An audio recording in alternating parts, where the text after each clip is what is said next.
इमरान खान साहब के खानदान ने एक बड़ा फैसला किया है।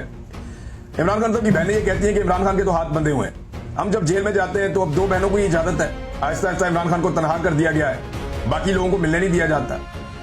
तो दो तरह के पैगाम इमरान खान साहब बाहर भेजते हैं। एक जो अवाम के लिए, जो पब्लिक ओपिनियन के लिए वो भेजते हैं कि जनाब ये इमरान खान का मौक़िफ़ है इन मामलात पे, और दूसरा इमरान खान साहब जो पैगाम भेजते हैं वो अपनी पॉलिटिकल पार्टी के लिए जो अहकामात भेजते हैं या इंस्ट्रक्शंस भेजते हैं कि जी अब ये करना है, अब ये करना है, अब ये करना है। तो उनके खानदान ने कहा जी कि हम पॉलिटिकल पार्टी को अहकामात पहुंचा देते थे और जो इमरान खान साहब अनाउंस करने के लिए कहते थे वो हम कह देते थे, लेकिन हमारी गलती ये हुई कि हमने फीडबैक नहीं लिया, हमने फॉलो अप नहीं किया कि इमरान खान साहब ने जो अहकामात बताए हैं सियासी जमात के रहनुमाओं के लिए उन पर अमल दरामद हो रहा है या नहीं हो रहा। अब हम फॉलो अप लेंगे। यानी इमरान खान पिछले 2 महीने से 5 बंदों को बुला रहे हैं जेल में, ये बंदे जेल के दरवाजे तक नहीं गए।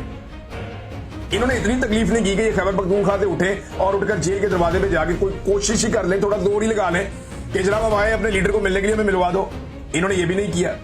और जब ये सारा कुछ नहीं किया तो इमरान खान की बहनों को लगता है कि उन्हें फॉलो अप करना चाहिए था। जो फॉलो अप उन्होंने नहीं किया वो ये कहते हैं कि जी आइंदा हम फॉलो अप करेंगे।